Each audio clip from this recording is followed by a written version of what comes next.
Nice, welcome to resource point. आज अभी हम लोग डिस्कस करने वाले हैं वीज़ा नाइस के करंट अफेयर्स जो कि हमारी अक्टूबर मंथ की है। तो काफ़ी टॉपिक हम लोग कंप्लीट कर चुके हैं। आज हम लोग यहाँ पे स्टार्ट करेंगे सिक्योरिटी में काफ़ी इंपॉर्टेंट टॉपिक्स है जो कि आपके मीन्स पॉइंट ऑफ व्यू से यूपीएससी के अगर आप लोग मीन्स देने वाले हो तो उसके लिए काफ़ी इंपॉर्टेंट है। जैसे कि पॉलिसिंग पावर देखेंगे सेंट्रल आर्म्ड पुलिस फोर्सेस की, CAPF की, एंड देन हाइपरसोनिक एक प्लेटफॉर्म है, इसके बारे में डिटेल में आपको बताऊंगी। फिर क्रिटिकल इंफ्रास्ट्रक्चर के बारे में एक यहाँ पे अच्छी एक आर्टिकल है जिसमें कि कुछ न्यू आप लोगों को एक नॉलेज मिलने वाली है। साथ ही न्यूज़ इन शॉर्ट्स छोटी छोटी टॉपिक है, उसे हम लोग कवर करेंगे। आगे बढ़ने से पहले आप लोग के लिए एक इम्पॉर्टेंट नोटिस कि आप लोग को यहाँ पे वीज़ा नाइस की टेस्ट सीरीज़ अगर ज्वाइन करनी है तो आप लोग ज्वाइन कर सकते हो। डिस्क्रिप्शन बॉक्स में ईमेल आईडी है, वहाँ पे मेल करके, और अगर आप लोग को मीन्स आंसर राइटिंग भी अगर ज्वाइन करनी है तो उसी सेम ईमेल आईडी पे आप लोग मेल करके ज्वाइन कर सकते हो। ओके, तो ये जो आपका वीज़ा नाइस की टेस्ट सीरीज़ है वो फॉर प्रीलिम्स 2022 के लिए है। तो जल्दी से जल्दी ज्वाइन हो जाइए क्योंकि 2 टेस्ट कंप्लीट हो चुके हैं। 3rd टेस्ट अब ये अपकमिंग जो संडे है वहाँ उस दिन आपको मिल जाएगी। सो चलिए आज की लेसन हम लोग स्टार्ट करते हैं। सो फर्स्ट आर्टिकल के साथ स्टार्ट करते हैं जो कि यहाँ पे पॉलिसिंग पावर देखेंगे CAPF के लिए, central armed police forces. News में क्यों है? क्योंकि मिनिस्ट्री ऑफ होम अफेयर्स है, उनके द्वारा एक नोटिफिकेशन लाई गई है कि जो जुरिस्डिक्शन है BSF की, इट मीन्स की बॉर्डर सिक्योरिटी फोर्स की, तो वो यूनिफॉर्म लिमिट होती है 50 किलोमीटर में, और वो भी आपको सारे स्टेट में देखने को मिलेगा जो भी पाकिस्तान से बॉर्डर शेयर कर रहे हैं या फिर बांग्लादेश से बॉर्डर शेयर कर रहे हैं या फिर म्यांमार से बॉर्डर शेयर कर रहे हैं। तो ये 3 कंट्रीज़ है जिससे कि जो भी राज्य अगर बॉर्डर शेयर करते हैं तो वहाँ पे आपको बॉर्डर सिक्योरिटी फोर्स देखने को मिलेगा, और एक यूनिफॉर्म लिमिट है यानी कि 50 किलोमीटर के विदिन ही यहाँ पे आपकी सेफ्टी सिक्योरिटी का ख्याल रखा जाता है। ज़्यादा अगर और भी देखें कि इसकी यहाँ पे न्यूज़ में क्यों है, तो जो एग्जिस्टिंग प्रोविज़न है ना वो यहाँ पे आपका 50 किलोमीटर रखा गया है। जैसे कि अगर हम लोग पाकिस्तान, बांग्लादेश और म्यांमार वाले रीजन में देखें तो यहाँ पे ऑलमोस्ट आप देखो कि जितने भी स्टेट है वहाँ पे 50 किलोमीटर्स तक ही इनका ऑपरेशनल एरिया है। तो यहाँ पे अगर हम लोग पाकिस्तान की बात करें तो पाकिस्तान में हमारा जम्मू कश्मीर वाला एरिया आ जाता है, पंजाब वाला एरिया आ जाता है, बांग्लादेश में आपको नीचे देखने को मिलेगा, और म्यांमार में हमारे 4 राज्य जो है वो टच होते हैं जैसे कि मणिपुर, मिज़ोरम, त्रिपुरा, नागालैंड और मेघालय है। बट यहाँ पे अगर हम लोग वेस्ट बंगाल और पंजाब, असम की बात करें तो यहाँ पे सिर्फ 15 किलोमीटर ही लिमिटेड है। इट मीन्स कि आप भी यहाँ पे देखोगे कि थोड़ी सी यहाँ पे डिस्क्रिमिनेट की गई है, और ये चीज़ें फैक्ट्स है तो ये ध्यान रखिएगा। वेस्ट बंगाल जो कि आप लोग को देखने को मिला कि बांग्लादेश से ये रीजन टच होता है, पंजाब है जो कि पाकिस्तान से टच होता है, एंड आसाम है, आसाम भी आपका बांग्लादेश से टच होता है। म्यांमार से आपकी 4 राज्य है जो कि आपका मणिपुर, यहाँ पे मणिपुर, मिज़ोरम, त्रिपुरा और नागालैंड है। ओके, इसके अलावा गुजरात की अगर हम लोग बात करें तो इसकी एग्जिस्टिंग जो जुरिस्डिक्शन है वो 80 किलोमीटर है। अब इसको रिड्यूस कर दिया गया है 50 किलोमीटर में, तो पहले ये 80 किलोमीटर था। तो अगेन ये आपका अलग तरीके की यहाँ पे डिफरेंस देखने को मिलेगी। साथ ही अगर हम लोग यहाँ पे नोटिफिकेशन देखें तो वो भी अनेबल किया गया कि BSF जो है उनकी सर्च करने के लिए, सीज़ करने के लिए, यानी कि ये भी जो उनको पावर दिया गया कि कुछ जो अपराध रोकने के लिए वो अरेस्ट करते हैं, कुछ सामान जो है वो सीज़ करते हैं, साथ ही सर्च करते हैं। तो ये सब क्रिमिनल प्रोसीजर कोड एक्ट के तहत आता है। साथ ही साथ पासपोर्ट एक्ट है 1920 का, और पासपोर्ट एक्ट है 1967 का, इसके तहत ही आती है। तो इनकी जुरिस्डिक्शंस जो है वो भी यहाँ पे आप लोग देख सकते हो कि क्या क्या ये काम करते हैं। साथ ही अगर जुरिस्डिक्शन देखें तो वो भी यहाँ पे इस आर्म्स एक्ट है उसके तहत इसको इंक्रीज़ नहीं किया गया। साथ ही कस्टम एक्ट है, कुछ नारकोटिक ड्रग्स जो NDPS एक्ट है, यानी कि नारकोटिक वगैरह या फिर ड्रग्स वगैरह के तहत अगर कुछ मिल जाता है तो उसमें ये लोग एक्ट करते हैं। नोटिफिकेशंस जो है इसमें भी आप लोग देखो कि BSF को इस तरीके से नहीं दिया गया है कि वो क्राइम को इन्वेस्टिगेट करे। क्राइम को इन्वेस्टिगेट करने का पावर किसके पास है? तो उस लोकल एरिया की जो पुलिस होती है, उस राज्य की जो पुलिस होती है, उनके पास होता है। अब यहाँ पे हम लोग सेंट्रल आर्म्ड पुलिस फोर्सेस के बारे में कुछ यहाँ पे बेसिक जो बातें हैं, स्टैटिक पोर्शन है, इसे हम लोग देख लेते हैं। इंडिया में अगर टोटल बात करें तो 7 central level armed police forces है जो कि मिनिस्ट्री ऑफ होम अफेयर्स के तहत काम करती है, और इसी में आपका जो है CAPF जो है कॉन्स्टिट्यूट होता है। तो CAPF के तहत आप देखो, एक तो है बॉर्डर गार्डिंग फोर्स आते हैं, सेकंड है स्पेशल टास्क फोर्स है, एंड थर्ड है कि जो फोर्स है वो इंटरनल सिक्योरिटी के लिए। तो इसमें भी आपको फर्दर क्लासीफाई किया गया। जैसे बॉर्डर गार्डिंग फोर्स है तो इसमें आपको AR देखने को मिलेंगे, आसाम राइफल है, BSF है, ITPB है, SSB है, ठीक है, सशस्त्र सीमा बल। उसके बाद स्पेशल टास्क फोर्स में आप देखो तो ये NSG है, और यहाँ पे अगर फोर्सेस जो इंटरनल सिक्योरिटी के लिए हैं वो CISF है और CRPF है। तो ये आपका पूरी तरीके से कैटेगराइजेशन है, यानी कि सेंट्रल आर्म्ड पुलिस फोर्सेस के तहत ही आपको सारे यहाँ पे पुलिस पर्सनल और जितनी भी यहाँ पे डिप्लॉय किए जाते हैं जो इंटरनेशनल बॉर्डर हम लोग शेयर करते हैं देशों के साथ, तो ये सुरक्षा आपकी दी जाती है। अब इसमें भी फर्दर आप लोग को जानना चाहिए कि ये सारे जो है आसाम राइफल्स कहाँ पे है, बीएसएफ कहाँ पे है, आईटीबीपी कहाँ पे है। आसाम राइफल्स की बात करें तो ये नॉर्थ ईस्ट रीजन में देखने को मिलेगा, जो कि इंसर्जेंसी वगैरह जो म्यांमार वाली रीजन में है वहाँ पे ये टैकल करते हैं। बीएसएफ की बात करें तो ये इंडिया बांग्लादेश में है, इंडिया पाकिस्तान बॉर्डर में है, जो कि अभी हम लोग देखें। साथ ही आईटीबीपी जो है ये हमारे इंडो चाइना बॉर्डर में है, और नेपाल वाले में भी आपको देखने को मिलेगा कि इंडो नेपाल और इंडो भूटान में एसएसबी है, सशस्त्र सीमा बल हैं। ओके, सो ये फर्दर क्लासिफिकेशन है जिसको आप लोग को ध्यान रखना है। ये 7 जो सीएपीएफ है, ये 7 इस टोटल इसको 7 कहा जा रहा है, ठीक है। ये 4 5 6 7 जो सीएपीएफ है, 4 जो सीएपीएफ है जिसमें कि आपका आसाम राइफल आता है, बॉर्डर सिक्योरिटी फोर्स आते हैं, इंडो टिबेटन जो बॉर्डर पुलिस है, और साथ ही सशस्त्र सीमा बल है। ये सब बॉर्डर गार्डिंग फोर्स है, यानी कि बॉर्डर को गार्ड करते हैं। जैसे कि पाकिस्तान से हमारा बॉर्डर शेयर होता है, बांग्लादेश से शेयर होता है, म्यांमार से शेयर होती है, तो वहाँ पे ये सब जो है आपका बॉर्डर गार्डिंग फोर्स है। वहीं अगर सेंट्रल इंडस्ट्रियल सिक्योरिटी फोर्स की बात करूँ तो ये सिक्योरिटी और कंसल्टेंसी है, जो कि पब्लिक सेक्टर्स को और प्राइवेट सेक्टर्स को ये प्रोवाइड किया जाता है। जितने भी वीआईपीज़ होते हैं ना इन सेक्टर्स में, उनकी सिक्योरिटी के लिए सेंट्रल इंडस्ट्रियल सिक्योरिटी फोर्स है, CISF आप देख रहे हो। ओके, देन यहाँ पे अगर CRPF की बात करें, सेंट्रल रिजर्व पुलिस फोर्स है। यहाँ पे क्या होता है ना कि ये क्राउन रिप्रेजेंटेटिव होते हैं पुलिस के, जो कि 1939 में इसको आपका निमचम में बनाया गया था। और इसका जो मिशन है वो यही है कि सरकार को यहाँ पे रूल ऑफ लॉ को मेंटेन करने के लिए, पब्लिक ऑर्डर को मेंटेन करने के लिए और इंटरनल सिक्योरिटी को बेटर तरीके से यहाँ पे मेंटेन करने के लिए ये CRPF को यहाँ पे बनाया गया है। जैसे आप लोग देखते हो कि कहीं पे भी कुछ दंगे हो जाते हैं, कुछ प्रॉब्लम आ जाती है, पब्लिक ऑर्डर को मेंटेन करना होता है, रूल ऑफ लॉ को यहाँ पे आपका प्रेजेंट करना होता है, यानी कि कानून के हिसाब से जो सारी कामें होती हैं उनको अगर यहाँ पे प्रेजेंट करना होता है, तो उस समय जो है सरकार के द्वारा सबसे पहले जो डिप्लॉय किया जाता है वो CRPF के फोर्सेस को डिप्लॉय किया जाता है। उसी के अलावा NSG है, जो कि नेशनल सिक्योरिटी गार्ड है, ये आप देख सकते हो, ये स्पेशल टास्क फोर्स है, ये सबसे लास्ट में ये बॉडी आती है। और यहाँ पे क्या है कि ये आपका मेनली आप देखो कि कुछ स्पेशल फोर्सेस है उसको एनालाइज करती है, जैसे कि SAS है यूनाइटेड किंगडम में, इसी तरीके का आपका जो है फ्रांस में GIGN है।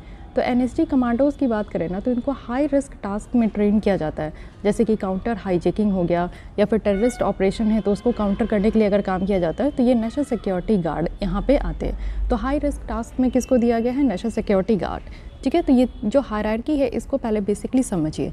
जो हमारे देश में सबसे पहले जो सिक्योरिटी पर्पस से देखना है वो ये देखना है कि हमारा देश किस किस कंट्रीज़ के साथ अपनी बॉर्डर शेयर करते हैं।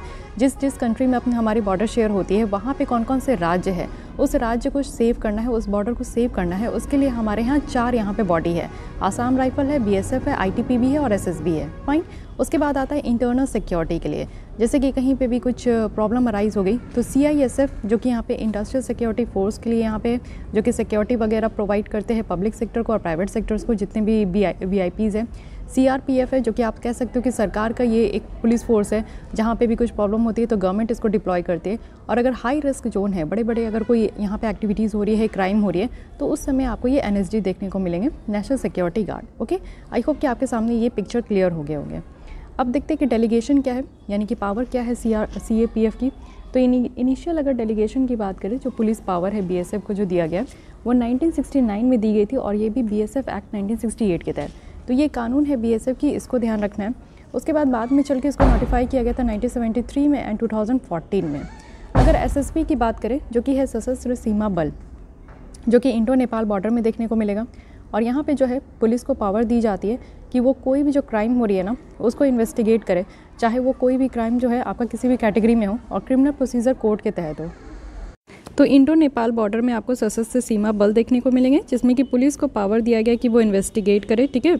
उसके बाद अगर मैं बात करूँ सशस्त्र सीमा बल, जिसमें कि ये परमिशन दिया गया है कि 15 किलोमीटर्स के विदिन, जो इंडो नेपाल और इंडो भूटान वाली जो बॉर्डर है ना उसमें 15 किलोमीटर्स के तहत ही वो यहाँ पे ऑपरेट करेंगे। सो इनका भी याद रखना है, सशस्त्र सीमा बल का कितना हुआ 15 किलोमीटर। ओके, नेक्स्ट अगर हम लोग ये देखें कि क्यों जो है डेलीगेशन ऑफ पावर ये ज़रूरत है, जैसे यहाँ पे आपके लिए एकदम से इजी कर दिया गया है। इंडो बॉर्डर, इंडिया की बॉर्डर आप देख सकते हो, ये इंडो नेपाल है, ठीक है। एंड देन यहाँ पे इंडो भूटान है, और ये आपका इंडो चाइना है, तो चाइना की तो यहाँ तक आपको देखने को मिलेगी।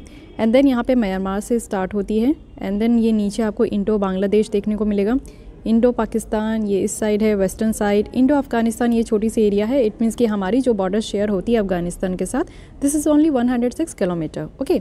And this is coast line, जो कि यहाँ पे आपको जो है अरेबियन सी देखने को मिलेगा and bay of Bengal, okay. So अगर हम लोग बात करें इंडो नेपाल की, तो इंडो नेपाल जो है वो 1751 किलोमीटर है। इंडो भूटान आप देख सकते हो 699 किलोमीटर है। इंडो चाइना की बात करूँ तो 3488 किलोमीटर है। और इंडो अफगानिस्तान की बात करूँ तो 106 किलोमीटर है, ओके। सो हर एक जगह का आप देख सकते हो। इंडो बांग्लादेश, हम लोग की सबसे ज़्यादा जो बॉर्डर शेयर होती है ना, वो बांग्लादेश के साथ होती है, जो कि 4096 किलोमीटर है।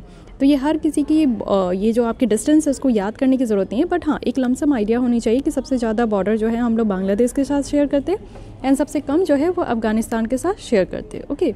इसके अलावा अगर आप लोग जिस भी राज्य से आते हो, अगर वहाँ पे कोई भी इंटरनेशनल बॉर्डर शेयर होती है ना, तो उसके बारे में आपको पता होना चाहिए। जैसे कि यहाँ पे आप देख सकते हो कि अगर नेपाल की बात करूँ तो ये है उत्तराखंड, फिर है यूपी, फिर बिहार आ जाती है, फिर वेस्ट बंगाल आ जाती है, ओके। उसी तरीके से नॉर्थ ईस्ट का तो ज़रूर याद रखिए। और सबसे डिस्प्यूटेड एरिया भी है इंडो म्यांमार। जैसे कि आपको पता है कि म्यांमार में मिलिट्री कूप हो गया, यहाँ की जो आंग सांग सुकी है उनको अभी अरेस्ट कर लिया गया है, 4 ईयर्स की उनको इम्प्रिजमेंट मिल गई है। इंडो बांग्लादेश की अगर मैं बात करूँ तो यहाँ पे आप देख सकते हो कि आसाम है, ये मिज़ोरम है, यहाँ पे वेस्ट बंगाल है। तो ये क्योंकि बांग्लादेश से हमारा रिलेशन बहुत अच्छा है तो इसलिए इसके बारे में याद रखनी है। पाकिस्तान का तो क्या ही कहना, ये तो हर किसी को याद ही होगा, ओके। तो ये बातें हुई। अब आते ये समझते हैं कि जो पावर है वो क्यों दिया गया है। क्योंकि आप लोग देखो कि सबसे ज़्यादा जो प्रॉब्लम होती है ना किसी देश को, वो बॉर्डर एरिया में होती है। क्योंकि बॉर्डर एरिया में क्या होता है कि लोग जो है ना यहाँ के, उनको ज़्यादा अपॉर्चुनिटी नहीं मिल पाती है और वो एक कंट्री से दूसरे कंट्री में बहुत ज़्यादा माइग्रेट होते हैं। द मेन प्रॉब्लम जो है वो कॉज ऑफ कंसर्न है वो यहाँ पे माइग्रेशन की आती है। तो माइग्रेशन को रोकना, माइग्रेशन के साथ साथ आप देखते हो कई तरीके के थ्रेट्स आते हैं। जो टेररिस्ट वगैरह है वो हमारे इंडो पाकिस्तान वाले रीजन में या इंडो अफगानिस्तान वाले रीजन में आप टेररिस्ट वगैरह देख सकते हो, उसकी प्रॉब्लम होती है। इंसर्जेंसी की प्रॉब्लम होती है, लेफ्ट विंग एक्सट्रीमिस्ट की प्रॉब्लम होती है, ओके। सेकंड है कि limitation of state police. State police की जो आप लिमिटेशन देख सकते हो उसके कारण भी एक रीज़न है कि अलग से हम लोग को बॉर्डर एरिया में जो है इस तरीके के फोर्सेस को लगाना होता है। पॉलिसिंग ऑफ बॉर्डर एरिया को पॉलिसिंग करना ज़रूरी है क्योंकि यहाँ पे सबसे ज़्यादा हाई रिस्क है, ओके। साथ ही हमें इफ़ेक्टिवनेस को भी इन्हेंस करनी है, जैसे कि ट्रांस बॉर्डर जो क्रिमिनल्स वगैरह होते हैं उनको कम करने के लिए काफ़ी ज़्यादा हेल्पफुल होती है। अदर रीज़न की बात करें तो ये सारे जो पावर्स है ना, ये एसेंशियल है। जैसे कुछ सर्कमस्टांसेस आप देख सकते हो कि टेरन हो गए, पॉपुलेशन कंपोजिशन है, क्राइम पैटर्न है, तो ये सारी चीज़ें जो है यहाँ पे काफ़ी ज़्यादा है, ज़रूरी है कि इस चीज़ को टैकल करना। So these are the reasons because of delegation of power जो कि इस एरिया में ज़रूरत है। अब देखिए बॉर्डर स्टेट जो है उसकी क्या इंपॉर्टेंस होती है। बॉर्डर स्टेट की अलग ही इंपॉर्टेंट होती है। सबसे पहली होती है कि इंटरनल सिक्योरिटी में ये अपनी रोल प्ले करते हैं। बॉर्डर रीजन और जो कम्युनिटीज़ है ना, इसमें India first line of defence ये देती है और क्रिटिकल लिंक भी है हमारा नेशनल सिक्योरिटी को लेकर, क्योंकि हमारे देश में जितनी भी टेररिस्ट एक्टिविटीज़ आपको देखने को मिलेगा, जो माइग्रेशन की इश्यूज़ हैं, वो ये बॉर्डर एरिया से ही देखने को मिलती है। साथ ही रोल इन फॉरेन पॉलिसी में भी है। बॉर्डर स्टेट जो है काफ़ी इंपॉर्टेंट रोल प्ले करते हैं कि हमारी जो क्रॉस बॉर्डर कॉपरेशन है, जिसमें कि हम लोग सोशल इकोनॉमिक डेवलपमेंट को मैक्सिमाइज़ करें, वो भी एक्टिव इनकरेजमेंट से इंडियन गवर्नमेंट से, तो वो भी चीज़ें आपको देखने को मिलती है कि रोल इन फॉरेन पॉलिसी। साथ ही हमारी जो रीजनल कॉपरेशन है वो भी इन्हेंस हो पाती है कि हम लोग जो अपने LPG रिफॉर्म किए हैं, जिसमें कि लिबरलाइजेशन, प्राइवेटाइजेशन एंड ग्लोबलाइजेशन की बात है, तो इससे क्या है ना कि हमारी जो रिलेशन है दूसरे कंट्रीज़ के साथ वो भी यहाँ पे इन्हांस हो पाती है, जस्ट बिकॉज क्योंकि हम लोग सेफ्टी प्रोवाइड करते हैं। सब रीजनल इंटीग्रेशन भी है। बॉर्डर रीजन आप देखो तो ये हमें बहुत बेटर तरीके से इसको इंगेज करना होता है। तो सेंटर्स जो है वो डीप इन आप देखो सब रीजनल इंटीग्रेशन प्रोसेस वो लेकर चलते हैं, जिसमें कि हमारा जो रीजन है, जितनी राज्य है, वो सेफ़ रहे।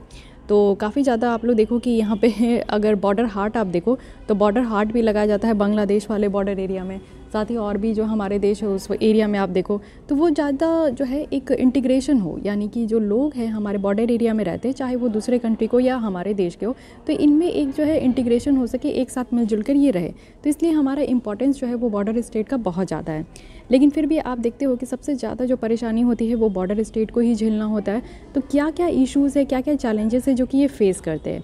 सबसे पहली जो चैलेंजिंग होती है वो फेडरलिज्म की, इट मीन्स कि सेपरेशन ऑफ पावर है बिटवीन स्टेट और सेंटर। तो यहाँ पे चैलेंजिंग फेडरलिज्म आपको देखने को मिलेगा कि समटाइम्स जो है पुलिस, क्योंकि पुलिस आपको देखने को मिलेगी कि स्टेट लिस्ट के अंदर है, ठीक है, और ये BSF वगैरह जो है ये इनको जो यहाँ पे आपका दिया जाता है वो सेंट्रल गवर्नमेंट के द्वारा इनको डिप्लॉय किया जाता है। तो एक मिसमैच देखने को मिलता है और एक लैक ऑफ कॉपरेशन देखने को मिलती है। साथ ही लैक ऑफ अकाउंटेबिलिटी भी है और सेंसिटिविटी जो लोकल्स का है ना वो यहाँ पे अलग ही है, क्योंकि आप लोग देखो कि लोकल जो पीपल होते हैं ना वो अलग तरीके से वहाँ पे अपनी दबदबा बनाना चाहते हैं, बट जो हमारी पुलिस फोर्स है उनको उस तरीके की फ्रीडम नहीं देती है। साथ ही अकाउंटेबिलिटी की भी कमी देखने को मिलेगा, क्योंकि इस तरीके के जो 7 यहाँ पे आपको फोर्सेस देखने को मिल रहे हैं, they are work under the ministry of home affairs. और स्टेट पुलिस जो स्टेट गवर्नमेंट के अंदर है, तो इनमें कॉन्फ्लिक्शन की भी कारण होती है। और बॉर्डर में आप देखो तो सिचुएशन कभी कभी चेंज हो जाती है। पॉपुलेशन डेंसिटी अगर हम लोग यहाँ पे पुलिस के हिसाब से देखें जितनी बॉर्डर एरिया में है, तो वो यहाँ पे बहुत कम है। जितनी लोग इस बॉर्डर एरिया में रहते हैं और इस हिसाब से जो पुलिस प्रेजेंट है वो बहुत कम है, या फिर समटाइम्स आपको मिसमैच देखने को मिलेगा, जिसके कारण जो है लोग सही तरीके से यहाँ पे रह नहीं पाते, या फिर उनकी सेफ्टी सिक्योरिटी का ध्यान नहीं रखा जाता है, या फिर समटाइम्स जो है क्रिमिनल एक्टिविटीज़ आपको ज़्यादा देखने को मिलेगा। कोर फंक्शन अगर हम लोग BSF का देखें तो ये एडवर्सली इफेक्ट होता है। क्यों? क्योंकि जुरिस्डिक्शन अगर हम लोग देखें तो बॉर्डर आउट पोस्ट पे ही आपको देखने को मिलेगा, जो कि यहाँ पे ऑपरेशंस जो है ना काफ़ी इन डेप्थ में, यानी कि डीप में जाकर वो लोग जो है अपनी ऑपरेशंस जो है वो काम करते, तो समहाउ वो विड्रॉ भी कर लेते। इट मीन्स कि कभी कभी उनको जो काम करना होता है ना तो वो करते भी नहीं है, ये भी प्रॉब्लम देखने को मिला है। साथ ही अगर हम लोग देखें तो लैक ऑफ कोऑर्डिनेशन है, जो ये इस तरीके के जो फोर्सेस है जो कि मिनिस्ट्री ऑफ होम अफेयर्स के द्वारा डिप्लॉय किए जाते हैं, तो इनका आप स्टेट पुलिस के साथ देखोगे ना तो उस हिसाब का कोऑर्डिनेशन नहीं है, तो लैक ऑफ कोऑर्डिनेशन है। साथ ही अगर हम लोग देखें तो ह्यूमन राइट्स की वॉल्यूशन यहाँ पे बहुत ज़्यादा देखने को मिलती है, क्योंकि जो BSF का जुरिस्डिक्शन है वो यहाँ पे इंक्रीज़ होता है बिना किसी सेफ गार्ड के, जिसके कारण आप देखो कि उनके पावर का जो यूज़ है वो आर्बिट्री यूज़ हो जाता है। तो कई बार आप देखो कि मेनली जो कॉमन पीपल होते हैं ना वो वायलेट होती है। अल्टीमेटली यही चीज़ें देखने को मिलती है कि ह्यूमन राइट वॉल्यूशंस होती है। ओके, सो ये सारे इश्यूज़ है, चैलेंजेस है जो कि देखा जाता है कि बॉर्डर स्टेट में ये लोग फॉलो करते हैं। कंक्लूजन में बताया जा रहा है कि जो हमारी देश की साइज़ है, इंडिया का जो साइज़ है और इम्पॉर्टेंस है वो बहुत ज़्यादा है। अगर इंटरनेशनल बॉर्डर्स की बात करें तो ये काफ़ी सेंसिटिव है, और साथ ही साथ एट द सेम टाइम जो स्टेट है इंडिया के फेडरल पॉलिटी में, वो यहाँ पे प्राइमरी रिस्पॉन्सिबिलिटी है कि कैसे लॉ एंड ऑर्डर को मैनेज करे। और सारी डिसीजंस अगर हम लोग सिक्योरिटी आर्किटेक्चर में देखें तो ये स्टेट के जो डोमेन ऑफ अथॉरिटी है उसको ये इम्पैक्ट करते हैं। साथ ही पुलिस जो कैपेसिटी है उसको इन्हांस करना होगा, जिससे कि जो ग्राउंड लेवल पे प्रॉब्लम है और जो डिफरेंस यहाँ पे CAPF और स्टेट पुलिस के बीच में देखने को मिलता है, तो इसको भी हम लोग को मैनेज करना होगा, जिससे कि सेंटर और स्टेट के बीच में जो रिलेशन है वो बेटर हो। इंस्टीट्यूशन चैनल की ज़रूरत है, जैसे कि आप देखो इंटर स्टेट काउंसिल है, तो उनको भी यहाँ पे रिजुविनेट करना चाहिए, जिससे कि जो स्टेट और सेंटर के बीच में जो डिफरेंस यहाँ पे हो रहे हैं, कॉन्फ्लिक्ट हो रहे हैं, वो यहाँ पे ख़त्म हो सके। ओके, सो यहाँ पे कंक्लूजन भी बहुत बेटर तरीके से दिया गया है, नीचे एवरी पॉइंट जो है वो आपके सामने क्लियर हुआ होगा।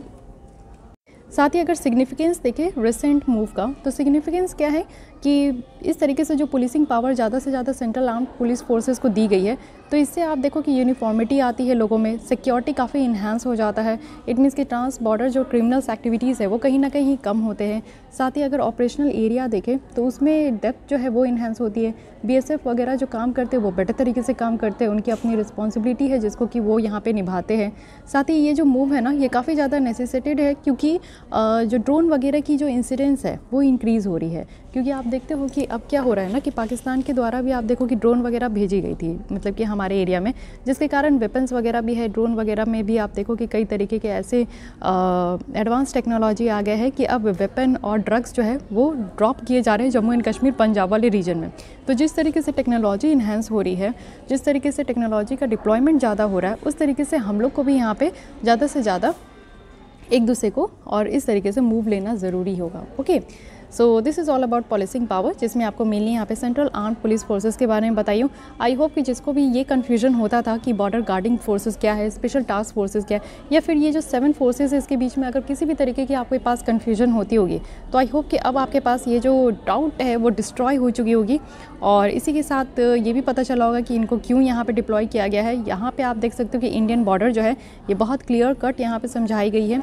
साथ ही साथ अगर हम लोग बात करें इंपॉर्टेंस देखें, क्या क्या चैलेंजेस है, इस चीज़ को हम लोग ने यहाँ पे देखा एंड फाइनली कंक्लूजन पे आए हैं। ओके, नेक्स्ट आते हैं हाइपरसोनिक प्लेटफॉर्म। तो अगस्त में अगर हम लोग बात करें तो चाइना के द्वारा एक न्यूक्लियर कैपेबल जो हाइपरसोनिक ग्लिड व्हीकल्स है इसको यहाँ पे टेस्ट किया गया है। ठीक है, तो चाइनीज़ जो है आज के डेट में आप देखो कि टेक्नोलॉजी के मामले में और इस तरीके से न्यूक्लियर पावर के मामले में काफ़ी ज़्यादा आगे बढ़ते जा रहे हैं। तो इसलिए यहाँ पे समझना ज़रूरी है कि हाइपरसोनिक प्लेटफॉर्म है क्या। हाइपरसोनिक स्पीड है जो कि आपका 5 टाइम्स एक्सीड्स होता है, जो स्पीड ऑफ साउंड है ना उससे आपको 5 टाइम्स ज़्यादा देखने को मिलेगा, इसे हम लोग हाइपरसोनिक स्पीड कहते हैं। और एनीथिंग जो कि आपका मैक 5 से ज़्यादा की स्पीड में मूव करता है तो उसे हम लोग हाइपरसोनिक कहते हैं। देखिए सबसोनिक, आप लोग क्रूज़ मिसाइल के बारे में तो पढ़े ही होंगे, तो सबसोनिक क्रूज़ मिसाइल आप देखते हो जिसकी स्पीड जो है इसको मैक में ये मेज़र किया जाता है। जैसे कि स्पीड हम लोग किलोमीटर पर सेकेंड में देखते हैं ना, किलोमीटर में डिस्टेंस देखते हैं और किलोमीटर पर आवर में हम लोग जो स्पीड देखते हैं। तो यहाँ पे अगर हम लोग मिसाइल वगैरह की बात करें या फिर इस तरीके से बात करें तो यहाँ पे जो इसकी स्पीड होती है वो मैक में मेजर होती है। तो सबसोनिक कहने का मतलब है कि लेस देन 1 मैक, ट्रांससोनिक कहने का मतलब है कि is equal to 1 Mach, supersonic कहने का मतलब है कि मोर देन 1 मैक। ओके, तो हाइपरसोनिक अगर प्लेटफॉर्म की बात करें तो इसमें 2 मेन कैटेगरी है, एक तो हाइपरसोनिक क्रूज़ मिसाइल है and then hypersonic glide vehicles है। तो हाइपरसोनिक अगर क्रूज़ मिसाइल की बात करूं तो ये टिपिकली आपका हाई स्पीड है जिसमें कि छोटे छोटे रॉकेट यूज़ किए जाते हैं और यहाँ पे सबसोनिक कंबशन रैमजेट है। ओके, स्क्रैमजेट, इसी के साथ आपका रैमजेट भी आया था हाइपरसोनिक फ़्लाइट के लिए। ये क्या है जिसमें कि आप देखो कि हाइपरसोनिक जो टेक्नोलॉजी डेमोन्स्ट्रेशन व्हीकल है और मैक 7 ब्रह्मोस सेकेंड जो प्रोग्राम है उसको टेस्ट किया गया है। चलिए इतना डिटेल में जाने की ज़रूरत नहीं है और ये ज़्यादा जो है कंफ्यूजिंग हो गई, आई थिंक सो। तो मैं इसको थोड़ा सा सिंप्लीफाई करने का कोशिश करती हूँ।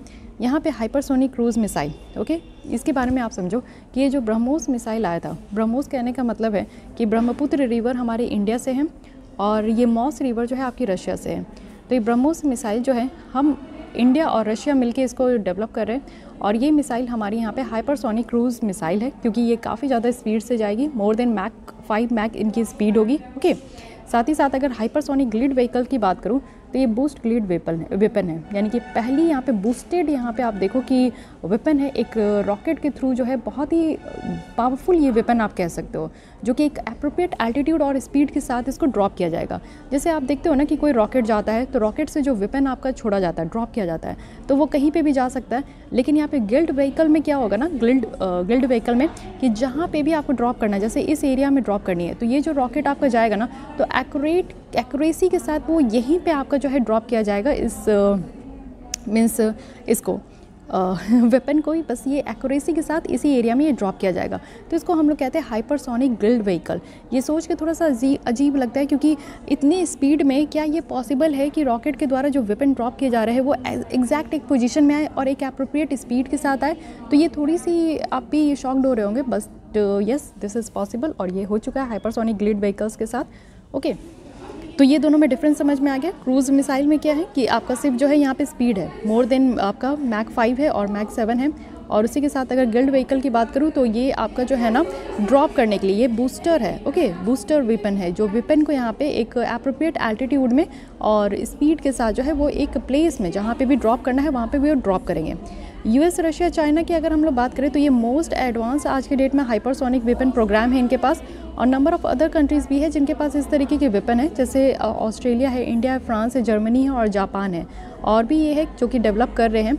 यानी कि इस तरीके की टेक्नोलॉजी को काफ़ी कंट्रीज़ जो है वो मिलके यहाँ पे डेवलप कर रहे हैं। अब यहाँ पे आपकी कन्फ्यूज़न फर्दर क्लियर होने वाली है कि इंटरकॉन्टिनेंटल बैलिस्टिक मिसाइल और जो ये आपका क्रूज़ मिसाइल है इनके बीच में डिफरेंस क्या है। आप बैलिस्टिक मिसाइल को समझो इंटरकॉन्टिनेंटल है, इट मीन्स कि एक कॉन्टिनेंट से ये दूसरे कॉन्टिनेंट में ये मिसाइल आपकी जा सकती है। सपोज डैट कि ये हमारा एशिया कॉन्टिनेंट है और ये अफ्रीका कॉन्टिनेंट है, तो अगर मैं चाहूँ कि अफ्रीका कॉन्टिनेंट में ये मिसाइल अगर मैं देना चाहूँ, दागना चाहूँ, तो यहाँ पर आसानी से एशिया से जो है अफ्रीका में ये मिसाइल चला जाएगा, जिसे हम लोग इंटरकॉन्टिनेंटल मिसाइल कहते हैं। अब ये आप समझो कि इसको हाई स्पीड की ज़रूरत होगी, एक कॉन्टिनेंट से दूसरे कॉन्टिनेंट में मिसाइल पहुंचाना है, तो उसके लिए क्या क्या चीज़ की ज़रूरत होगी ये आप लोग अभी सोचो, 2 सेकंड के लिए सोचो, आपके सामने सारी जो कन्फ्यूजन है वो यहाँ पे क्लियर हो जाएगी।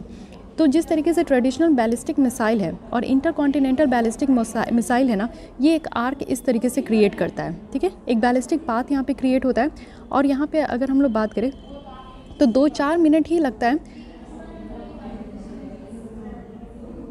जो कि आपका ये जब इसको रिलीज़ की जाती है ना, उससे पहले ये 2-4 मिनट ही लगता है डिसीज़न लेने में, और फिर उसके बाद जो है ये आपका रिलीज़ किया जाता है। तो हाई स्पीड के साथ ये रिलीज़ की जाती है। लेकिन वहीं अगर हाइपरसोनिक क्रूज़ मिसाइल की बात करूँ तो क्रूज़ मिसाइल में अगर आप देखो तो हाइपरसोनिक स्पीड है। इट मीन्स कि यहाँ पे स्पीड ज़्यादा है। इंटरकॉन्टिनेंटल बैलिस्टिक मिसाइल में एक आपका लिमिटेड स्पीड है, बट हाइपरसोनिक में क्या है कि 5 मैक्स से ये ज़्यादा है। तो ये स्पीड आप लोग देख सकते हो कि ज़्यादा है, ठीक है। और जो डिसीजन इंटरसेप्शन टाइम है in case of hypersonic cruise missile का, तो वो भी आप देखो कि बहुत ही कम है, ठीक है। और यहाँ पे आप देखो कि ये जो बैलिस्टिक मिसाइल है ये इस तरीके से जाती है, लेकिन क्रूज़ मिसाइल ज़्यादा ऊपर नहीं जाता, क्रूज़ मिसाइल थोड़ा स्ट्रेट जाता है। क्रूज़ मिसाइल की अगर आप लोग हाइट देखोगे ना तो ये 100 से 110 किलोमीटर की ही एल्टीट्यूड में, इससे ज़्यादा ये नहीं ऊपर जाता है। तो ये चीज़ें भी ध्यान रखनी है, ओके। ये फ्लैटन आपका जो है मिसाइल है इस तरीके से, और ये आपका बैलिस्टिक मिसाइल है जो कि पूरे कर्व एक आर्क यहाँ पे फॉर्म हो जाती है। So this is the main difference between ballistic and cruise missile, okay. अगर आप ये सोच रहे हो कि बैलिस्टिक और क्रूज़ मिसाइल के बीच में क्या डिफरेंस है, तो इसके जो है ना स्ट्रक्चर में डिफरेंस है कि किस तरीके से ये एक कॉन्टिनेंट से दूसरे कॉन्टिनेंट में या फिर एक ही जगह से दूसरी जगह अगर जाता है तो उसकी किस तरीके से स्पीड है, कितने ऑल्टीट्यूड में ये उड़ती है और क्या यहाँ पे, ठीक है। ये सारी चीज़ें ध्यान रखनी है।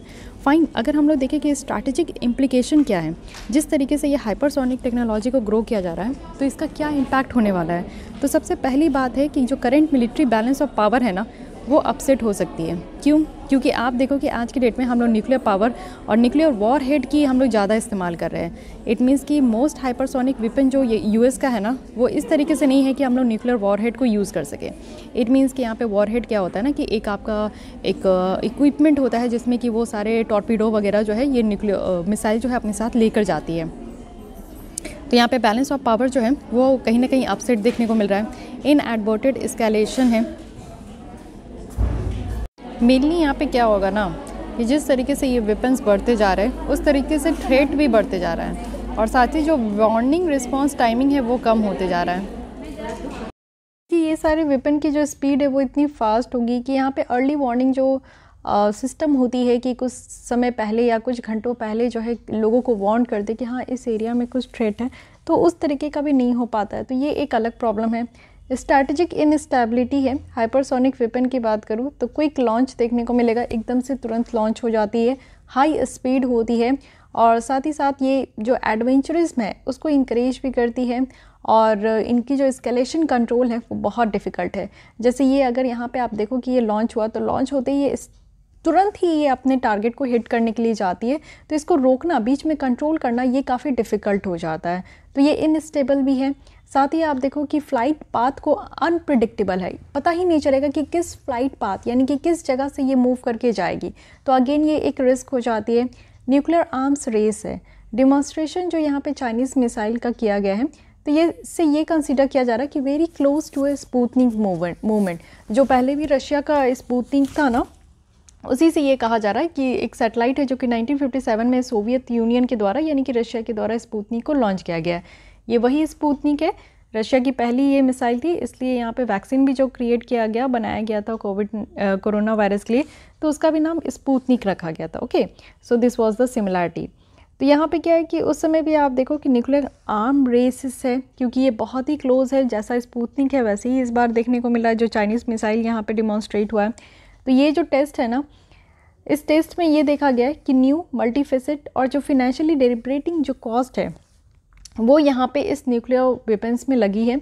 और लेटेस्ट डेटा के अकॉर्डिंग देखें जो कि सीप्री की है, सीप्री इट मीन्स कि Stockholm International Peace Research Institute है, 2021 में ये बताया गया ना कि चाइना में 350 न्यूक्लियर वॉर हेड्स है, जिससे कि यहाँ पे न्यूक्लियर वेपन वगैरह आपका रिलीज़ की जाती है, तो वो वाली जो इक्विपमेंट है वो चाइना के पास 350 है।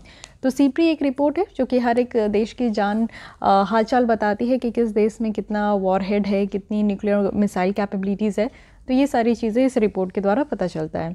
इंडिया पे क्या इसका इम्प्लीकेशन है, ये इंपॉर्टेंट पॉइंट है। तो चाइना की जो हाइपरसोनिक मिसाइल है ना, इससे ये देखने को मिलता है कि जो बीजिंग से थ्रेट है वो तो प्रूफ हो गया है कि अब वो लिमिटेड बॉर्डर तक नहीं है और इंडो पैसिफिक रीजन से भी यहाँ पे आगे बढ़ सकता है।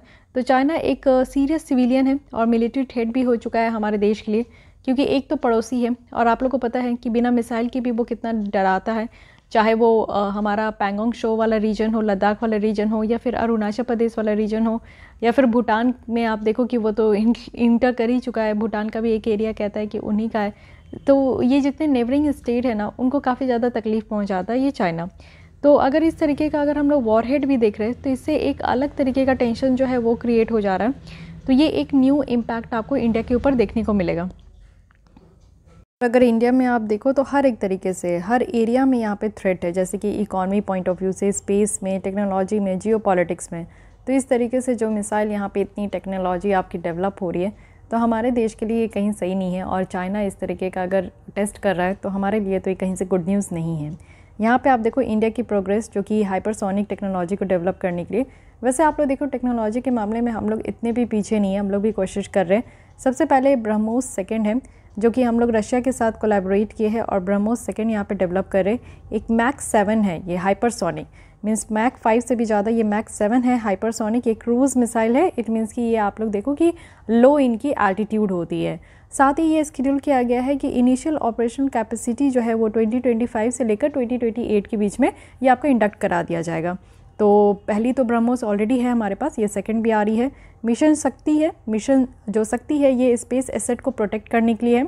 और इंडिया में आप देखो कि ऑलरेडी हमारा कैपेबिलिटीज़ है, हम लोग बहुत तरीके के मिसाइल जो है वो ऑलरेडी लॉन्च कर चुके हैं। इसके अलावा आप देखो एंटी सैटेलाइट है, ए-सैट मिसाइल टेक्नोलॉजी भी हमारे यहाँ पे बनी हुई है और इसको भी हम लोग ने लॉन्च किया है। सो ये अगेन एक विन विन सिचुएशन है, और जिसमें कि हम लोग अपने स्पेस टेक्नोलॉजी को सेव करने के लिए भी इस तरीके का मिशन लेकर आ रहे हैं। HSTDV इंडिया के द्वारा आप देखो अपना खुद का ड्यूल कैपेबल जो हाइपरसोनिक क्रूज़ मिसाइल है इसको डेवलप किया जा रहा है। और ये हाइपरसोनिक टेक्नोलॉजी डेमोन्स्ट्रेटर जो व्हीकल प्रोग्राम है उसी के तहत इसको डेवलप की जा रही है। और ये कहा जा रहा है कि हमारे यहाँ पे ये सक्सेसफुली टेस्ट भी किया गया है 2020 सितंबर में, तो ये भी अच्छी बात है। साथ ही हाइपरसोनिक विंड टनल की बात करें तो ये भी टेस्ट फैसिलिटी है DRDO का, इसको भी इनॉग्रेट किया गया है हैदराबाद में। और ये pressure vacuum driven enclosed free jet facility है। ओके, तो इसकी भी मैक आप देख सकते हो 5 से 12 मैक तक इसकी स्पीड रहेगी। सो इतनी सारे प्रोग्रेस है हमारे देश में, तो ये भी एक विन विन सिचुएशन और एक गुड साइन आप लोग कह सकते हो। अब यहाँ पे ये समझना होगा कि कैसे हम लोग को इस डेवलपमेंट को रिस्पॉन्ड करनी चाहिए, क्योंकि इस तरीके की अगर डेवलपमेंट हो रही है तो हमारे देश में कहीं ना कहीं प्रॉब्लम है, तो हम लोग इसको कैसे रिस्पॉन्ड करें। सबसे पहली बात है कि इमर्जिंग इंटरेस्ट जो है आर्म्स कंट्रोल में उसको सीज़ कर सकते हैं। इंडिया को यहाँ पे सीज़ करनी चाहिए जो भी आर्म्स कंट्रोल के ऊपर जो इंटरेस्ट यहाँ पे बढ़ते जा रही है, और जो इश्यूज़ हैं नॉन प्रोलिफरेशंस का, कि हम लोग non use of nuclear weapon है। NPT आप लोग जानते हो नॉन प्रोलिफरेशन ट्रीटी है, जिसके तहत ये कहा गया है कि न्यूक्लियर वेपन का ना ही यूज़ करना है, ना ही डिस्ट्रीब्यूट करना है, ना ही स्टॉक पाइलिंग करनी है, कुछ भी नहीं करना है। ओके, तो यहाँ पे ये जो रखा गया है इसको रिफ्रेम करने की ज़रूरत है। और ग्लोबल जो नो फर्स्ट यूज़ हम लोग यहाँ पे रखें कि हम लोग अपने यहाँ न्यूक्लियर वेपन तो रखें, बट हम लोग पहली बार किसी के ऊपर इस्तेमाल नहीं करेंगे जब तक हमारे यहाँ कोई दूसरे देश अटैक नहीं करते। तो हम लोग यहाँ पे सेफ्टी पर्पज़ के लिए ही इस्तेमाल करेंगे, इससे पहले हम लोग पहली बार यूज़ नहीं करेंगे। तो ये भी हम लोग जो कसम खाए है इस कसम को भी देखना होगा। और इंडिया को एक डायलॉग भी प्रपोज करने की ज़रूरत है हाइपरसोनिक वेपन के ऊपर, जो कि आप देखते हो कि कॉन्फ्रेंस ऑन ये डिसआर्मामेंट है, तो ये जो COD चल रहा है इसमें भी ध्यान देने की ज़रूरत है कि जो धीरे धीरे जो भी कंट्रीज़ में न्यूक्लियर वेपन है तो उसको वो धीरे धीरे करके डिस्ट्रॉय करे, ख़त्म करे, जिससे कि हम लोग पूरी तरीके से ऐसी दुनिया बनानी है जो कि शांति वाला हो, ये सारे हथियार ना हो किसी के पास भी। तो इस पर भी ध्यान देने की ज़रूरत है। और इंडिया को यहाँ पे आर्म्स रेस के लिए प्रिपेयर होना होगा। आप देखो कि जितनी भी कंट्रीज़ है हर एक कंट्रीज़ के लिए आप one size fit for all जो है ये फंडा नहीं अप्लाई कर सकते। हर एक कंट्री की अपनी अलग नीड होती है। जैसे आप लोग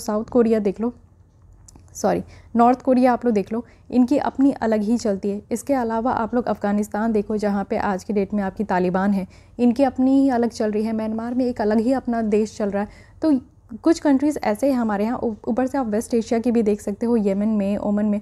येमन में कितना ज़्यादा जो है वहाँ पे हमेशा इज़राइल पैलेस्तीन के आप देख सकते हो कि वहाँ पे हमेशा झड़प चलते रहती है। तो ये सारे ऐसे देश हैं जिनमें आप ये नहीं कह सकते हो ना कि न्यूक्लियर वेपन फ्री हो जाएंगे। तो अगर सारी कंट्रीज़ एक जैसी नहीं हो सकती है, कहीं ना कहीं ये होगा ही। और जितने भी डेवलप कंट्रीज़ हैं उनके यहाँ तो वेपन भर भर के हैं। तो इसलिए हम लोग को क्या है ना कि हम लोग को भी ये सोचना होगा कि नहीं, आर्म्स रेस है आज की डेट में, मिसाइल की और रॉकेट की टेक्नोलॉजी एग्जिस्ट कर रही है, तो हम लोग भी इस रेस में आगे बढ़ना चाहिए।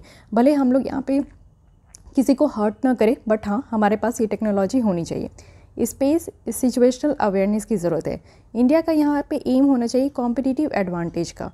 सिर्फ हम लोग जो यहाँ पे स्पेस ऑब्जेक्ट को लेकर, आपको पता है कि हमारी इसरो है इंडियन स्पेस रिसर्च ऑर्गेनाइजेशन, जो कि one of the best space organisation कहा जाता है। और हमारे देश की ऐसी ऑर्गेनाइजेशन है ये कि जो सैटेलाइट है हम लोग दूसरे देश की सैटेलाइट को भी लॉन्च करते हैं। तो इसलिए हमारी जो स्पेस सिचुएशनल अवेयरनेस है ये होनी चाहिए और एक कॉम्पिटिटिव एडवांटेज के बेसिस पे होनी चाहिए। साथ ही टेक्नोलॉजी में इन्वेस्ट करना तो बहुत ज़्यादा ज़रूरी है। इंडिया की जो आर्टिफिशियल इंटेलिजेंस अब इनेबल जो एयर लॉन्च्ड बैलिस्टिक मिसाइल है जिसका नाम है रुद्रम 3, तो आपसे डायरेक्टली ये पूछा जा सकता है कि रुद्रम 3 क्या है, तो उसको भी ध्यान रखनी है आप लोगों को। तो ये भी अभी काम कर रहा है और कंट्री जो है आगे जिस तरीके से चाइना अपने यहाँ इतना डेवलपमेंट कर रहे हैं तो उसको काउंटर करने के लिए हम लोग उस लेवल पे जाके प्रिपेयर नहीं कर रहे हैं। सो इसलिए हम लोग को टेक्नोलॉजी पे इन्वेस्ट करना बहुत ज़्यादा ज़रूरी है। आर्टिफिशियल इंटेलिजेंस टेक्नोलॉजी पे हम लोग को इन्वेस्ट करनी चाहिए, ज़्यादा से ज़्यादा ग्रो करने की ज़रूरत है क्योंकि हमारे नेबर्स ग्रो हो रहे हैं। एक तरीके से आप देखो पाकिस्तान अफ़गानिस्तान में टेररिस्ट यहाँ पे बैठे हुए हैं, चाइना में आप देख सकते हो कि इनकी टेक्नोलॉजी एडवांस हो चुकी है और म्यांमार में मिलिट्री कूप है, बांग्लादेश में भी अभी ठीक ठाक हालत है। तो इन सबको देखते हुए हम लोग को भी टेक्नोलॉजी एडवांस्ड होना होगा। कंक्लूजन में ये कहा जा रहा है कि ये जो चाइना के द्वारा टेस्ट किया गया है ये कैपेबिलिटीज़ वो अपने यहाँ बिल्ड किए हैं, ना ही इंडिया के अगेंस्ट में, बल्कि ये जो चाइना की रिलेशन है ना रिसेंट पास्ट में और जो बॉर्डर डिस्प्यूट है वो अनरिजॉल्व है। तो हम लोग को भी यहाँ पे डेवलप करना होगा और जो हाइपरसोनिक कैपेबिलिटीज़ है उनको टेस्ट करनी होगी, जिससे कि हम लोग भी यहाँ पे चाइना को थोड़ा डरा सके। जैसे इस तरीके का टेस्ट करके चाइना हर एक कंट्री को डरा चुका है कि चलो इनके पास इतनी हाई स्पीड की मिसाइल आ चुकी है, तो हमें भी इस तरीके की टेक्नोलॉजी को डेवलप करके थोड़ा सा डिटरेंस क्रिएट करने की ज़रूरत है। ओके, हमारे यहाँ आज के डेट में न्यूक्लियर वेपन है, तो इसका क्या मतलब होता है? इसका मतलब ये होता है कि चाइना और पाकिस्तान को बाकायदा पता है कि हाँ इंडिया के पास भी न्यूक्लियर वेपन है, अगर वो हमारे यहाँ अगर हमें नुकसान पहुंचाएंगे तो हम लोग भी हाथ पे हाथ रख के नहीं बैठेंगे, उनको भी हम लोग रिटेलिएट ज़रूर करेंगे। तो इसलिए थोड़ा सा डिटरेंस क्रिएट होता है।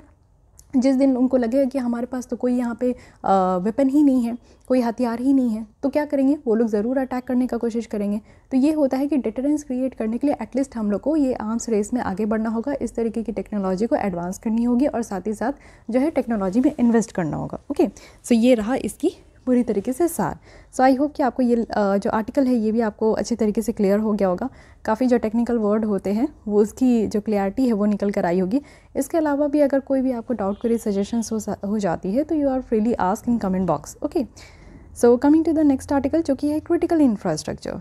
रिसेंटली गवर्नमेंट के द्वारा एक गाइडलाइन रिलीज़ की गई है, वो भी यहाँ पे cyber security in power sectors के लिए।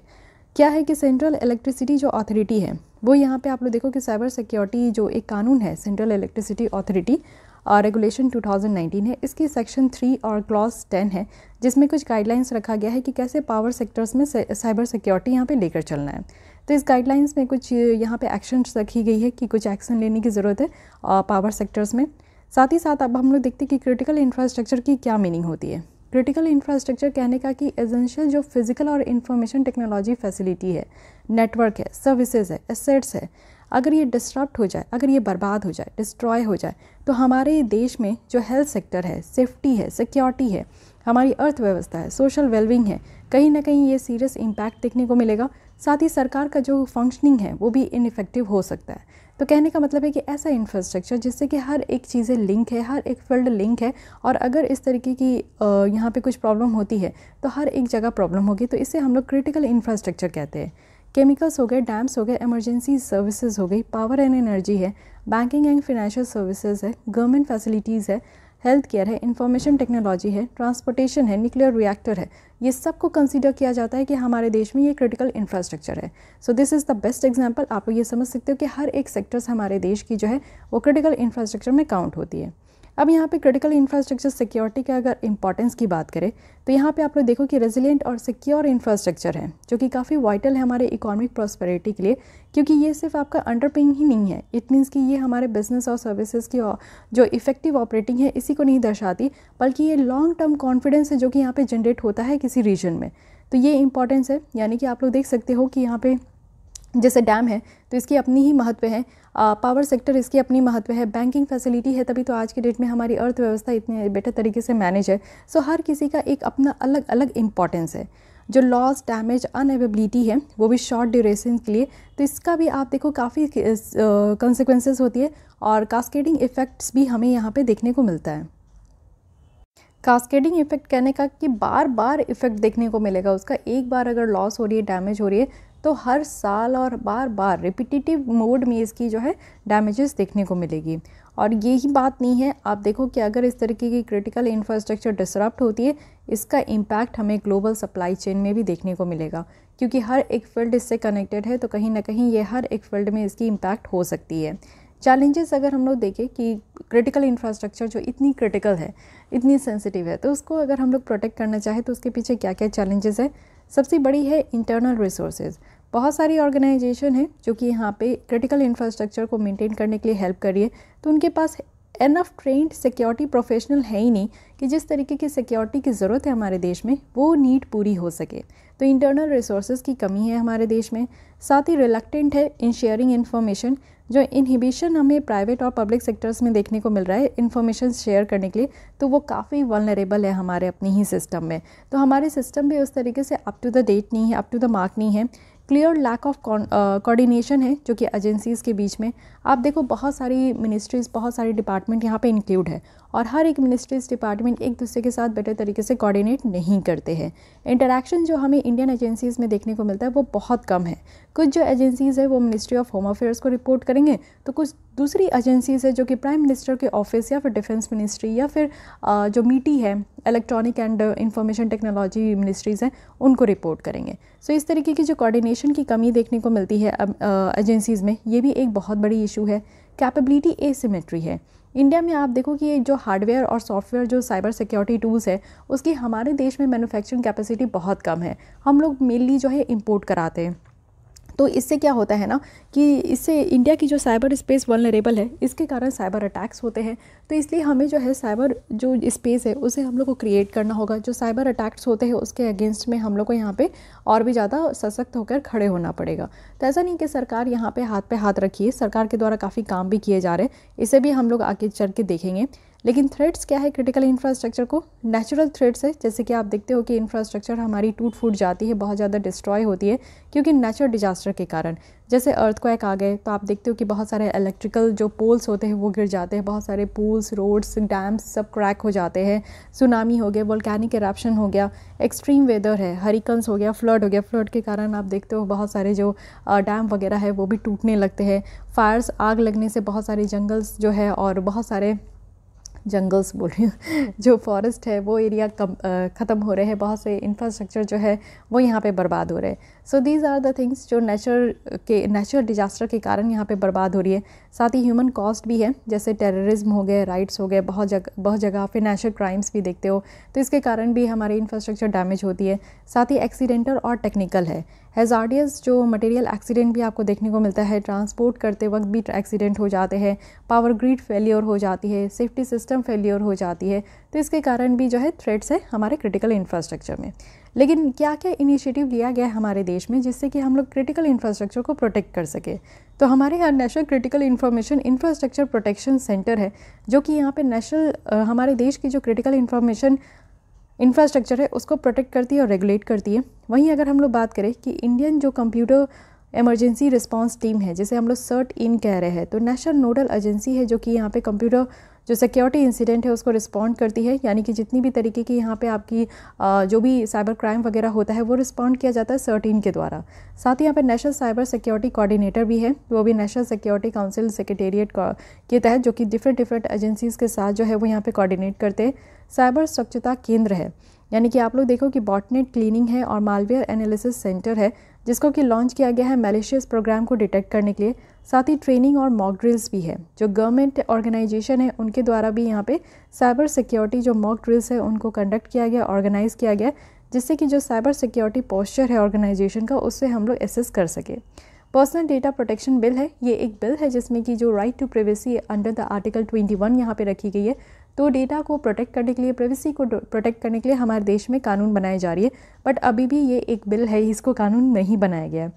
वे फॉरवर्ड में बताया जा रहा है कि हमें यहाँ पे बहुत ज़्यादा ज़रूरी है कि एक कॉम्प्रिहेंसिव सिक्योरिटी पॉलिसी लाया जाए, जिससे कि जो फिजिकल, लीगल, साइबर और ह्यूमन डायमेंशन ऑफ सिक्योरिटी की ज़रूरत है वो यहाँ पे पूरी हो सके। साथ ही एक बेटर अंडरस्टैंडिंग की ज़रूरत है, यानी कि जो भी वल्नरेबिलिटीज़ है उसको हम लोग सही कर सके, और एक साइबर वर्कफोर्स को हम लोग को यहाँ पे ग्रो करना होगा, बिल्डअप करना होगा, जिससे कि हम लोग यहाँ पे सफिशिएंट जो स्किल्स है उसको इंश्योर कर सके और जो टैलेंट है उसको हम लोग इंश्योर कर सके। और इंटीग्रेटेड और sustainable supply chain security objective की यहाँ पे ज़रूरत है हमारे बिजनेस प्लान में, कॉन्ट्रैक्ट्स में और ऑपरेशंस में। ओके, सो ये सारी बातें यहाँ पे बताई गई है जो कि बहुत ही सही है। एक क्रिटिकल इंफ्रास्ट्रक्चर का जो कॉन्सेप्ट है ये आप लोग को समझना होगा, क्योंकि इससे रिलेटेड मेंस में क्वेश्चन आ सकते हैं, तो आप लोग इसको कंफ्यूज नहीं होना है। Okay, coming to the next, यहाँ पे न्यूज़ इन शॉर्ट से छोटे छोटे न्यूज़ है। तो सबसे पहली है कि 7 new defence companies carved out of ordnance factory board.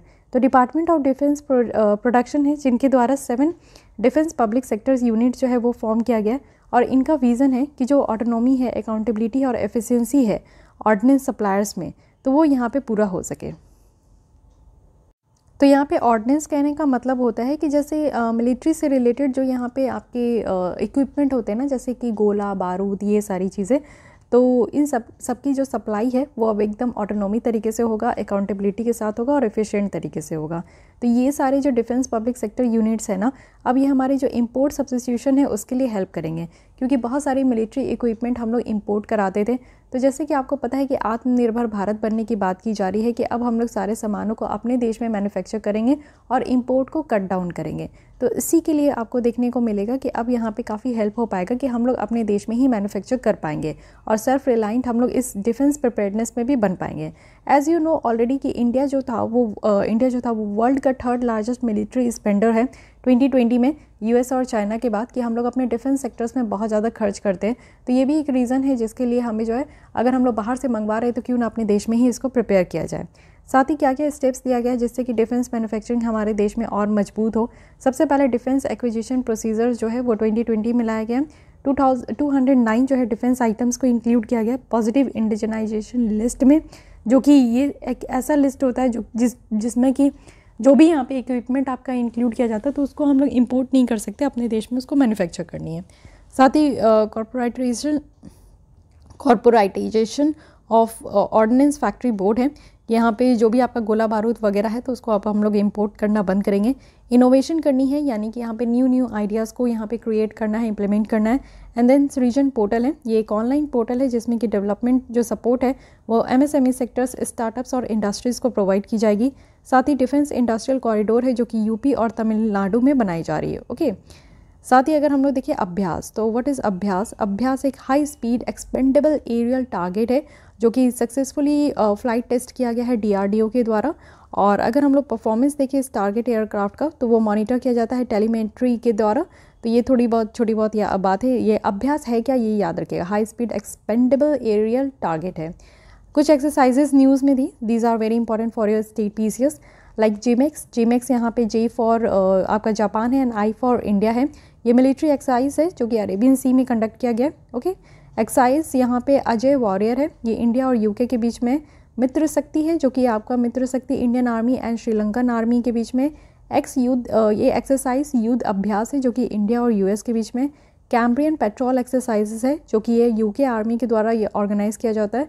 साथ ही कोंकण शक्ति है, ये इंडिया और UK मिलिट्री ये जॉइंट मिलिट्री एक्सरसाइज है। ओके, इंडिया और UK। सो गाइज, आवर जो सिक्योरिटी की लेसन्स है वो कंप्लीट होती है।